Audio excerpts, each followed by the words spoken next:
Videos देखने के लिए सब्सक्राइब करें जनसत्ता.com, बेल आइकन दबाकर पाएं लेटेस्ट नोटिफिकेशंस।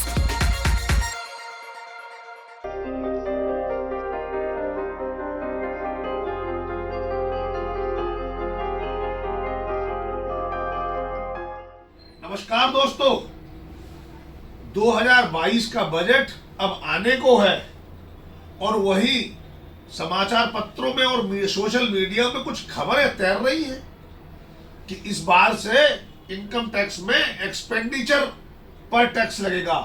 इनकम टैक्स को कहीं अबॉलिश ना कर दिया जाए। तो जब ये चर्चा हुई, कुछ विद्वानों के बीच तो तरह तरह के प्रश्न आने लगे। किसी ने कहा इसका मतलब जो कमाएगा उसको कोई टैक्स नहीं देना, क्या सिर्फ एक्सपेंडिचर पर टैक्स होगा? जो कमाता जाएगा और खर्च नहीं करेगा तो एक्सपेंडिचर नहीं होगा, तो एक्सपेंडिचर पर टैक्स उसे देना नहीं होगा, यानी सरकार को नुकसान भी होगा और जीडीपी में ग्रोथ भी नहीं होगी। लोग खर्चा नहीं करेंगे तो इसका तो बड़ा परिणाम होगा। और अगर बाप अपने बेटे को पैसा देता है तो क्या होगा? बैंक से पैसा निकालेंगे तो क्या होगा?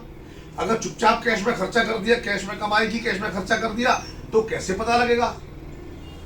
बड़े सारे कंफ्यूजन हो गए हैं और मीडिया लगातार एक्सपेंडिचर टैक्स को आगे हवा दे रहा है।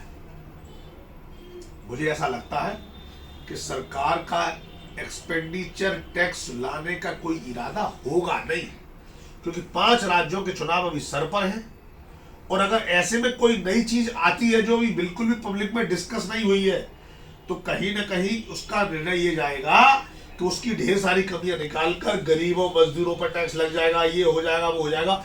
उस तरीके के 100 इंटरप्रिटेशन निकाले जा सकते हैं। इसलिए अगर इरादा हो भी तो मैं सरकार को आगाह करना चाहता हूं, अगले 1, 2, 3 साल जब तक कि नए चुनाव 2024 में ना हो जाए, एक्सपेंडिचर जैसी चीजों से सरकार बचे। अन्यथा जो एंटी बीजेपी और एंटी सरकार जो लोग हैं वो इसको एक मुद्दा बना लेंगे। मेरा सरकार से ही सुझाव है कि एक्सपेंडिचर बजट जैसी जो प्रतिक्रियाएं आ रही है, सोशल मीडिया पर चीजें तैर रही है, इनको लगाम लगाने के लिए कोई ऑफिशियल इंफॉर्मेशन दे, एटलीस्ट ट्विटर पर तो सूचना मिल जाए, वरना कयास लगाने वाले लोगों के मन में मति भ्रम पैदा कर देंगे।